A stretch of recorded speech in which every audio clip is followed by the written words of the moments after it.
Hello, it's Maggie the Cheshire Crafter here. When I go shopping in charity shops, I'm particularly looking for cotton, for quilt fabrics. This week I'm going to share with you the items that I've bought that are from the men's shirt range and a little bit of a surprise at the end. But I'm going to tell you this week why I've purchased these fabrics and how they'll fit into quilt designs. I look at it and think, that's going to be a great quilt fabric, and let me tell you why. Now, quilt fabrics tend to separate into categories, and they're either plains with a texture to them, or coordinating fabrics, or feature fabrics.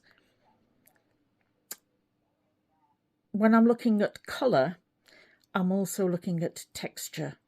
So let me show you this men's shirt. I'm making a Hawaiian shirt quilt at the moment, and actually this would fit quite nicely into that sort of theme.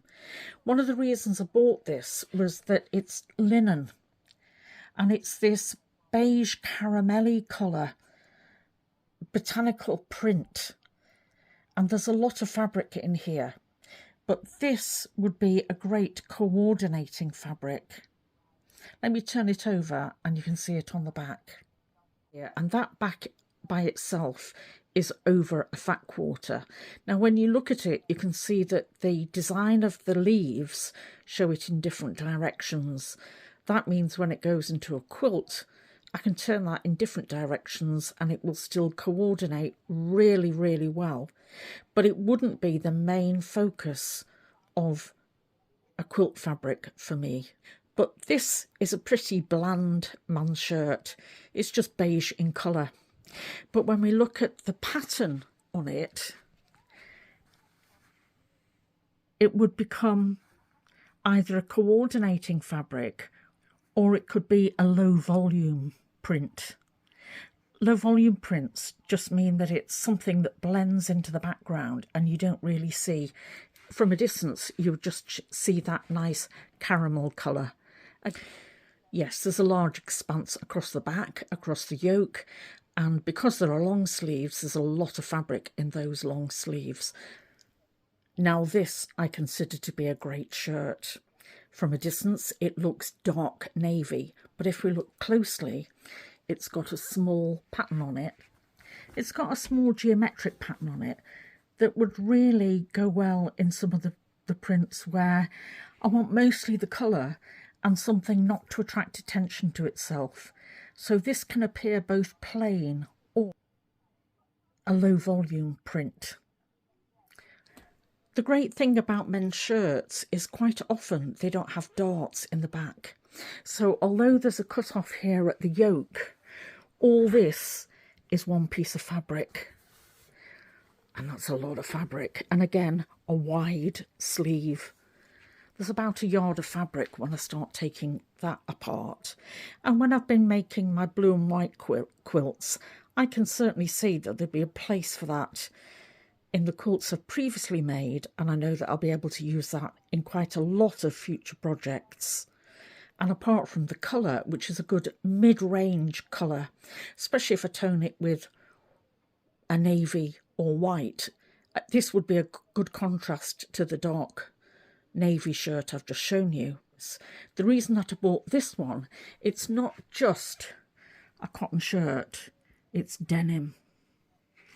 And it's even got a pocket that I could make a feature out of it. And it might be easier to see on this lighter fabric how much fabric there is there. I've got a square basically of fabric. Once I take this apart, this is just a fold. There's no sewing into that large piece of fabric. I've just got to remove the seams. And when that's washed and pressed, that'll be really crisp. Now, this shirt is really interesting because when I was in the shop, I couldn't actually tell what colour it is. And even in an unnatural light here, or in daylight, it either looks peach and navy or pink and grey, and actually both of those colours look great together. I want to show you the back of this to show you two things, and that is how badly made it was. You can see that there's no attention to connect up the check here, and it's very, very noticeable. Now, if I was going to do that, I'd want to put that on an angle, particularly. I wouldn't try and put those two pieces together in a quilt. So that tells me what not to do. And I'm going to show you on another shirt how this connection was made, or a connection here. Sometimes they cut the yoke in half, and how a well-made shirt differs from a badly made shirt. Well, it's certainly Marks and Spencer. I don't think it's one of their best, do you? I'm going to have to be very careful where I place that check. Now, this shirt is made by the Savoy Tailors Guild for Moss Bros, and the difference in the making of this shirt actually shows. Let me show you the front first. I'll turn the camera off and on again because a stripe is likely to send your eyes a little bit funny. Bear with me. So if on film a stripe will send your eyes a little bit funny, so they will on a quilt. So it's important to get stripes either correctly on the vertical, on the horizontal, or the diagonal, and to get them correct. Otherwise, it's really going to affect your eyesight. And on the back, I'm going to show you the difference between this shirt and the previous one. As we go towards it, you can see they've joined the yoke together in the middle, and they've connected up those seams on an angle, and that's not a 45-degree angle, that's something like a 60-degree angle, but they've done it very well. And the shirt is connected very well. There's a folded seam here, so it's tucked under, but it's hardly noticeable. But you'll notice where they've joined it here, there's a short stitch. And that'll be the difference on buying a shirt from Primark to buying a shirt that's made by a tailor in London. Now, placing that in a quilt, I've probably got enough in there to make a whole quilt if I was just going to use a plain purple and use that as my contrast. However, I'm going to show you another trick to find out how it would fit inside a quilt. I've just taken a photograph and I'm going to look at it in grayscale.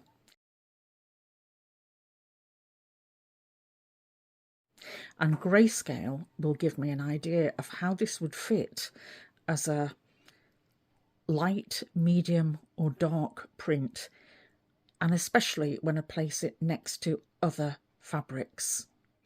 I recommend a light, a medium and a dark for the most impact on a quilt. Now, this is just pure fun. This was obviously a Christmas make for Marks and Spencer, but look how brilliant that pattern is with the dogs and the Christmas lights and their Christmas jumpers. This was a pair of pyjamas made for Marks and Spencer. Let me show you the back and then I'll show you the trousers. On the back, there isn't even a yoke, so you can see how the pattern repeat is. Now this in a quilt would be the focus of attention. This is what your eyes are going to be drawn to, and you really want contrasting fabrics to go with it. And I've got the perfect contrasting fabric to go with this. This is cotton, but it's flannelette, so it's a real soft feel. Great for a winter quilt. Now you can see from the pants how wide the legs are. There are side seams in this, so look upon this as 4 long oblongs of fabric. And just to put this into perspective, if I were to place this fabric in jelly roll strips and cut them across, I'd be cutting and missing an awful lot of that fabric design. But I'm just going to place so that you can get it into perspective. This is a 6.5 inch square ruler, and you can see that if I use that, I can easily fussy cut around that and at least get one dog central, so we're not really losing the design that way. And if I take it down to the bottom, 1, 2, 3, 4, easily 4 6.5-inch pieces of fabric just from one side. So that's for 16 pieces from those trousers. Let me show you what I thought I might coordinate it with. This is a coordinating fabric and it looks perfect in colour with those dogs. This was a long sleeve man's shirt. Let me show you what it looked like before I broke it down.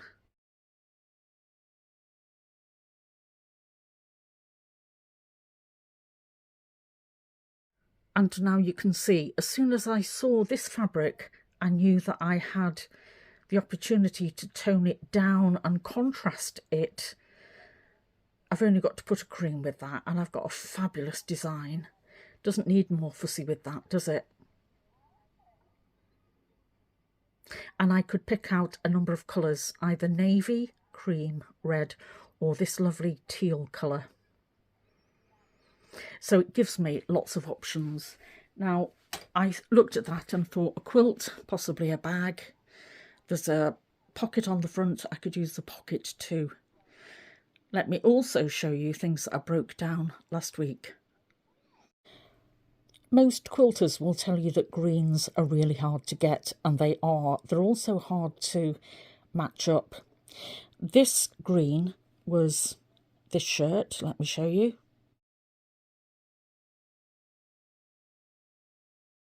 And this green shirt is linen.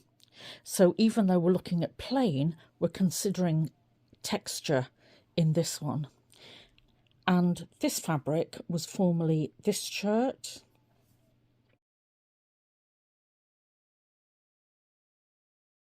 And there's a number of colours in this. There's grey, green and brown and a cream. And it's not as harsh a stripe as the purple and white stripe that I've just bought. And let's also take a look at those in grayscale.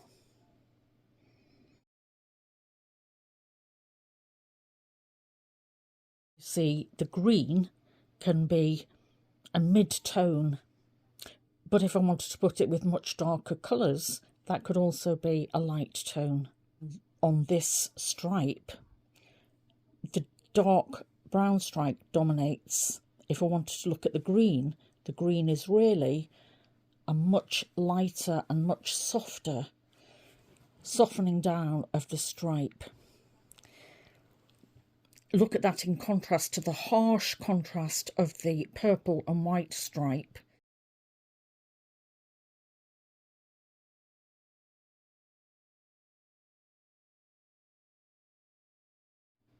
If you select your fabrics and look at your fabric choices and then turn them into grayscale, you can truly see whether what you've bought is plain, a coordinating or contrasting fabric, or a main focus fabric. So if we look at the fabrics I've acquired in the past few weeks, I've got plains but different textures. I've got stripes, but a different type of stripe. I've got bold and softened. I've got low volume or contrasts or coordinating fabric. How would I place a check? I'm not sure. I've got darks, but with a low volume print. And I've got really loud focus fabric that's just good fun. When you look at your fabrics in grayscale, it helps clarify which dominate and which recede.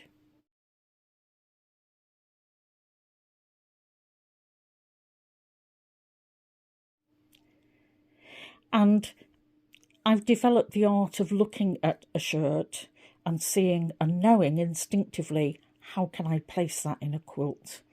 And I want to add that fabric to my stash. But then again, sometimes I just want something because I love it and it's fun.